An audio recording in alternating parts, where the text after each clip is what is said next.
So it's well known today that the Ismaili Muslims practice their faith in a Jamatkhana, not in a masjid. So we have to explain, well, why is that the case?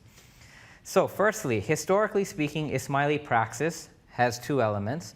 There are practices which are common to the Sharia that all Muslims observe, and there are practices that are specific to the Ismaili tradition. Okay, so there's a distinction. There's two types of practice. So in contemporary times, and you saw this on the title slide, Shia Ismaili Islam is defined as a tariqah. Has anyone heard this word before? The word tariqah? So a few people.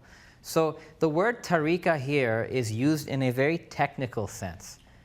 So in that technical sense, Sharia refers to the outward aspect of Islam.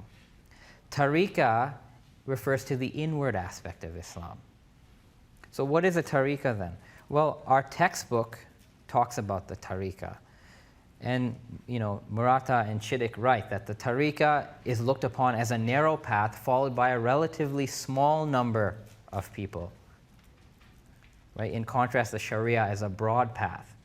The Sufi orders refer to themselves as tariqah. So tariqah is a path as well as the brotherhood that follows that path within Islam.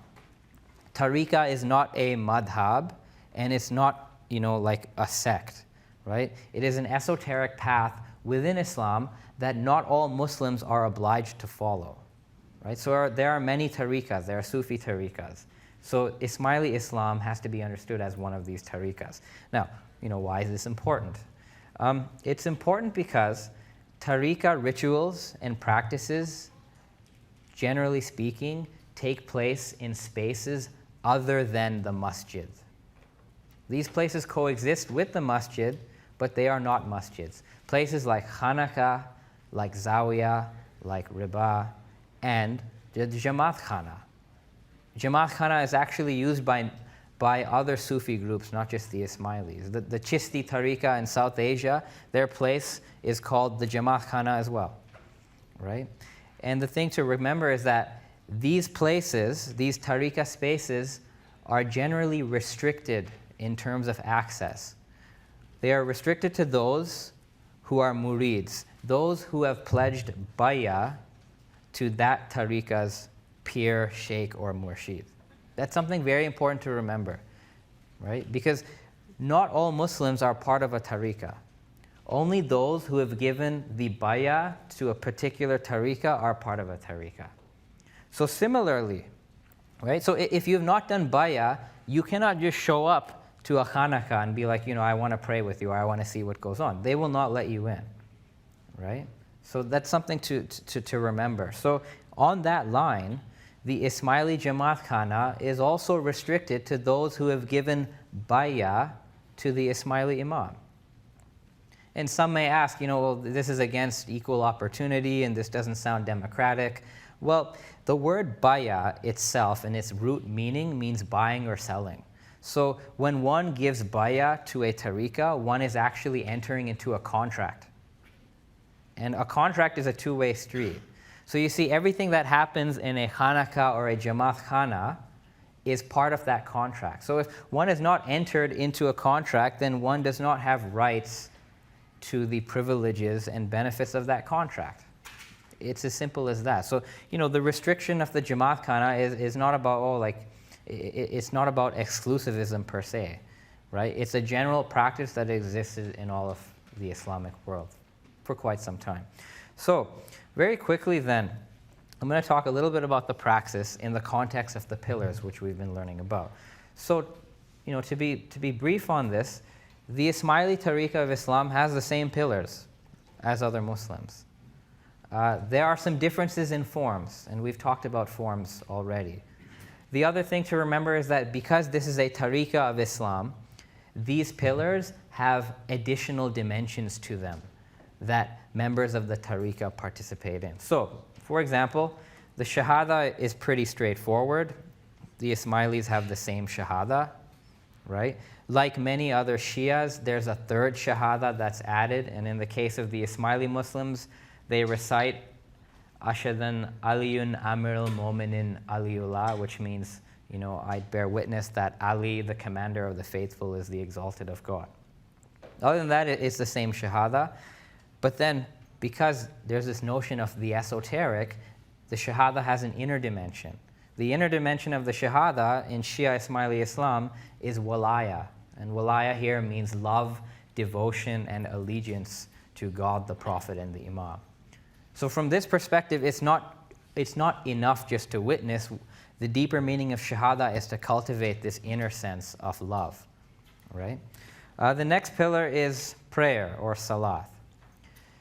Now, in the Ismaili Tariqah, the form of salat is different from the namaz that is performed by most other Muslims.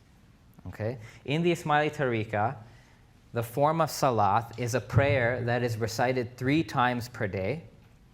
Okay? And I'm not saying that there's 5 prayers done at 3 times. This prayer is recited only 3 times per day, right? And this prayer, it's an Arabic prayer, and it's called the Du'a, with the capital D, right? It's a prayer that only members of the Ismaili Tariqah would perform. This Du'a contains 6 cycles or parts, sort of comparable to a rakat. And it starts with verses from the Quran, beginning with Bismillahir Rahmanir Rahim. It contains some verses about the glorification of God. It contains a supplication, and it ends with prostration. Right? It's a prayer in Arabic. In many ways, it's very similar in its structure to the namaz. It's not the same thing, but there are many similarities. And at the end of the dua, so after an Ismaili Muslim recites his dua, he will also recite all the names of the 49 imams. That is a lot to memorize, right? Especially, young children. So they begin the list with, Imam Ali, and it continues all the way to Imam Shakri al-Husseini, right? So moving forward, in Shia Ismaili Islam, purity is also a pillar, right? And there's the notion of the exoteric purity, which is the purity of the body, which, common in Sunni Islam. And there's also the notion of esoteric purity. So there's the idea that, and one of the Ismaili Imams said this, the esoteric ablution is washing in truth, which is necessary for the soul. So just as the body needs to be washed, the soul needs to be washed. Then there's the pillar of zakat, which also includes khums. Now, once again, the Quran doesn't tell you what zakat is, how it's paid. So in Shia Ismaili Islam, the zakat and khums is actually 1/10 of one's income. It's given, 1/10 of one's income is given to the imam. The imam serves as the custodian of those funds, and he channels it to these various development projects, which end up benefiting the poor. Then there's the pillar of fasting. And once again, you have the Ramadan fasting, which we're all familiar with. But then you also have this other kind of fasting. There's the notion of esoteric fasting, where one abstains from everything that is bad for 12 months a year. And it's this idea that, and one of the Ismaili Imams says, that one should keep your inner self fasting for as long as you live. Right? So the pillars have these dual requirements upon a murid of an Ismaili Tariqah. And the final pillar, and we'll talk about Hajj today, but same thing. So you have the notion of exoteric pilgrimage to visit the Kaaba. And then in Shia Ismaili Islam, you have this notion of esoteric pilgrimage.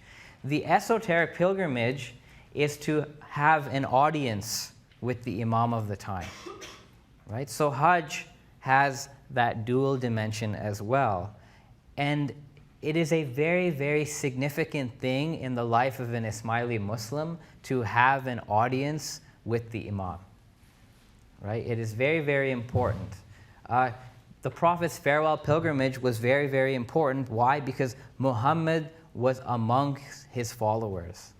Right? And there's many blessings that accrue from being in the presence of the Prophet. So the same thing applies in the case of the Imam for the Ismailis. And thus, the Kaaba, which is the physical house of God in Mecca, is understood to be a symbol for the living Imam himself. There's a correspondence between the Kaaba and the Imam, as Professor Shafiq Virani writes in his book, the Imam is the one symbolized by the Kaaba. While the Kaaba is the physical house of God, the Imam is his living reality. And I guess the best way to underscore what this means is in 1996, the Imam visited Tajikistan. And this was the first time in 1,000 years that an Ismaili Imam visited that region.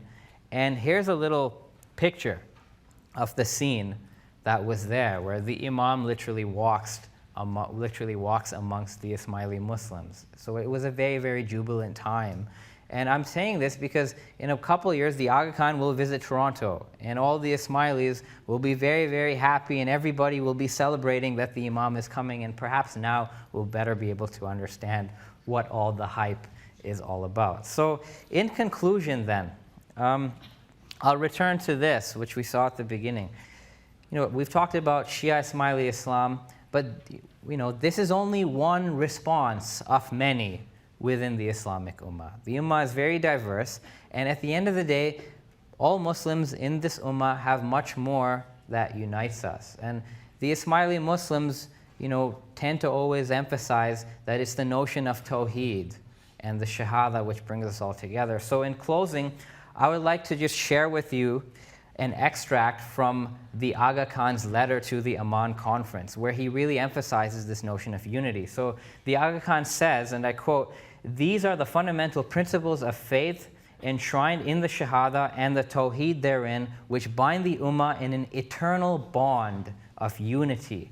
With other Muslims, they are continuously reaffirmed by the Shia Ismaili Muslims, of whom I am the 49th hereditary Imam in direct lineal descent from the first Shia Imam, Hazrat Ali ibn Abi Talib, through his marriage to Bibi Fatima Zahra, our beloved Prophet's daughter. In keeping with our historic tradition of ever-abiding commitment to Muslim unity, we reaffirm our respect for the historical interpretation of Islam by our brother Muslims as an equally earnest endeavor to practice the faith in Allah and emulate the example of our holy Prophet, may peace be upon him, which illuminates Muslim lives and which, inshallah, will elevate all Muslim souls." So that's the conclusion of my presentation.